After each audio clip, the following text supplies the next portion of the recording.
大家好，欢迎收看扣马电竞。2023德玛西亚杯小组赛的第3个比赛日 ，RNG 战队在前面2场比赛中接连取胜，较为轻松地击败了 OMG 和 MJ 战队1-2。第3场比赛在面对此前同样为2-0战绩的 LGD 战队时，就显得尤为重要。谁能取得最终的胜利，谁就将提前晋级本次德玛西亚杯的8强。从比赛一开始的 BP 阶段，RNG 就展现出了强烈的进攻欲望，选出了兰博加卫加妮蔻这套前中期带动节奏能力极强的上中野组合，再配合下路 EZ 加卡尔玛的线权天花板组合，可谓是将前中期的进攻性拉满了。而 LGD 则选出了沙皇这样的后期输出大核，使得自己的后期能力得到了充分保障。相比之下 ，LGD 这边的阵容更加稳健，战术思路更加偏向防守反击一些。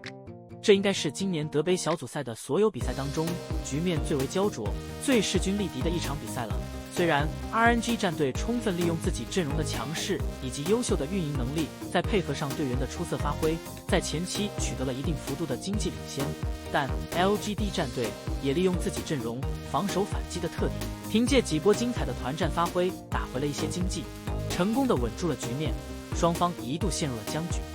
而当比赛进行到第21分钟的时候，终于出现了转折点。魏在对方上半野区的一波主动开团，却遭致 LGD 的反打，最终 LGD 取得了团战的胜利，命被击杀，瞬间形成了4打5的局面。LGD 认为机会来了，企图利用人数的优势主动 rush 大龙来扩大优势，然而不曾想却被汤圆的神来一笔抢掉了大龙。后续的团战也是由 RNG 大获全胜，局面彻底掌握在了 RNG 手中。接下来 RNG 便利用自己在前中期取得的巨大优势，一鼓作气地推掉了 LGD 主基地，取得了3连胜的好成绩。由于胜负关系， RNG 已经提前晋级到本次德玛西亚杯的8强阶段，将在接下来的淘汰赛首轮面对 BLG 战队。纵观 RNG 这几场比赛，发挥最稳定最出色的当属上中辅，尤其是汤圆更是状态拉满，无论是对线、团战还是输出方面都可谓算是做到了极致。尤其是跟 LGD 的生死战中抢下了一条至关重要的大龙，直接为 RNG 提前奠定了胜利，不然结果恐怕还很难说。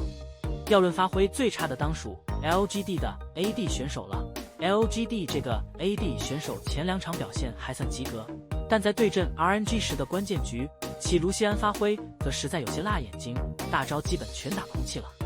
而与之对应的林伟翔发挥也是不尽如人意，尽管最后拿下了 MVP， 但他的 EZ 空了太多技能了，尤其是 Q 技能基本没有命中过人，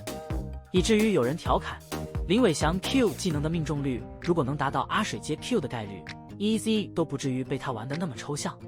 总之，这支重组过后的 RNG 战队还是未来可期的，期待他们在明年 LPL 春季赛上的表现，发挥好了或许还能进世界赛呢。另外，在 RNG 的比赛中还有一场有趣的对局，就是 RNG 对阵 RST 的比赛。RST 是全网投票排名第1的网红战队，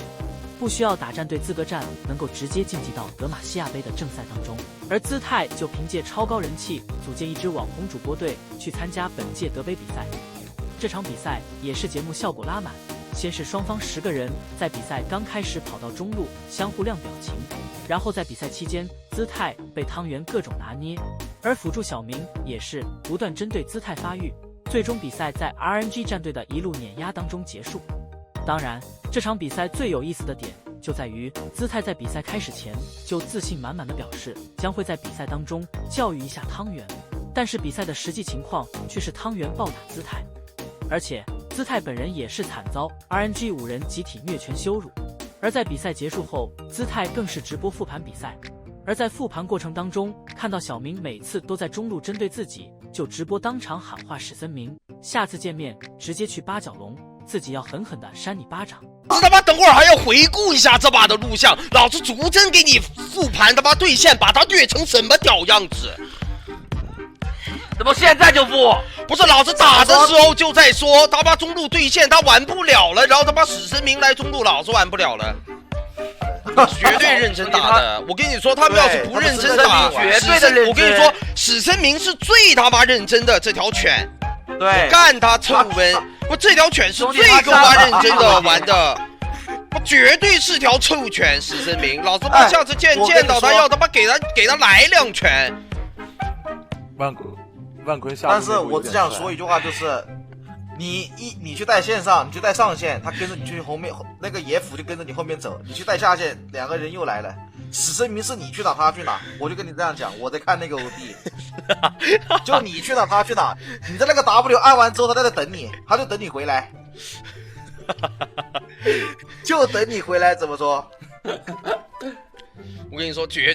对，史森明绝对要被讨伐，绝对要讨伐他，100%要讨伐他。没办法呀，真尽力了呀，打不过的呀，怎么可能打得过的呀？打得过上来一就把他打回家了，太变态了，兄弟！打过了就真不正常的。好了，以上就是本期的全部内容。你们觉得 RNG 明年会拿到什么样的成绩？大家有什么想说的，欢迎在下面的评论区交流讨论，我会去挨个查看。感谢老爷收看，欢迎点击订阅，我们下期再见。